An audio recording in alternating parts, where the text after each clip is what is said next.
Greetings, I am Herbert Erpaderp, and today I'm visiting a pair of memorials here in Cameron Park in Booval, or Booval as I've also heard it called, which is arguably funnier, but that's neither here or there. Anyway, this memorial is a short drive down Brisbane Road from the previous memorial and close to one of my favourite aquarium shops. On the website I use to get information to make these videos, this park has 2 entries, but I'm going to roll them into one video, and I think you'll see why. First, we'll look at this drinking fountain. This is one memorial and, well, it's very drinking fountain. And it's a bit more interesting than the other drinking fountains you'll see around the place. The plaque is a little difficult to read and has definitely seen better days, but it says, to commemorate the 50th anniversary of the landings of Anzacs on Gallipoli, erected by the Eastern Suburbs Anzac Day Commemoration Committee in conjunction with the Ipswich City Council, and it's dated April 25th, 1965, which is Anzac Day. There's not really a whole lot to say about this, it's a fountain. But look at this. Isn't this cool? I don't think this is actually counted as a memorial in itself, but it's here and it's relevant. This is obviously a gun, a naval one by the looks of it, though I can't really tell you much of anything about it. I did try to find some information, but I guess my Google foo is kind of weak. There's a marking on the top of the barrel that says Nordenfelt, and I can't quite tell what the second bit is.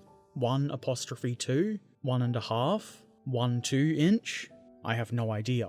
This is followed by number 4073. I'm obviously not an expert on this sort of thing, but I would love to know more about this gun and where it came from. If anybody can identify it, that would be amazing. Let me know in the comment section below. Obviously a lot of stuff like the breech block and the handles and things like that have been removed from it because it would be kind of foolish to leave a complete weapon in a park, but it is still interesting and very cool. Other than inside the gun barrel, which is very rusty, it looks like it's been kept painted and in good condition. The gun is aimed at the main memorial here, so let's check that out. Like last time, this is another digger statue, which I believe is made of marble, though this one is mounted on a much taller plinth. The columns are made of red granite, and as you can see, it's surrounded by a fence and a garden. Obviously I didn't enter the fenced off areas, so the pictures might not be that great, but let's have a look at the plaques anyway. This small one here tells us that the stone was laid by D.A. Gledson Esquire on the 27th of July 18. You would assume that this is 1918 and not 2 years ago. And, as you can see, the one above it tells us the memorial was erected by the residents of Booval, Silkstone and Newton in honour of the brave men who enlisted in the Australian Imperial Forces during the Great War of 1914 to 1919. Above those is the first of 4 lists of names. Of the people from this area who served, a significant number of them were killed. As we move around to the left, there's another small plaque in memory of those who served in the Boer War and commemorates the centenary of the Australian military forces. This was dedicated on the 25th of April 2001. This memorial lists 221 names, and 28 of those were killed. Let's now observe a minute of silence to reflect on the bravery of these people and the sacrifices they made.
The lower plaque on this side is in memory of those who served in Japan, Korea, Malaya, Borneo, Vietnam, the Gulf War, and peacekeeping campaigns. It was dedicated on the 25th of April 1997.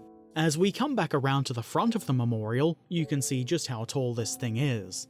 As you can imagine, it was kind of hard to get a good shot of the digger statue itself, so I came back another day after buying a drone to get a nice close look at this digger. It is quite bright and white, and I think it may have been painted at some point. Either way, it is nice to be able to get a closer look at it than you would be able to from the ground, so that's fun. Back on the ground, there are 2 relatively new plaques at the front of the memorial. Also, I like this gate. This plaque on the right is to commemorate the centenary of the Gallipoli landings, that being the year 2015.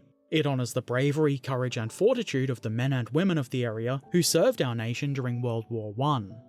The plaque to the left was dedicated on Anzac Day 2019 to commemorate the 100th anniversary of the dedication and unveiling of this memorial. It also includes names who do not appear on the memorial or whose information is incomplete or incorrect, which I think is nice.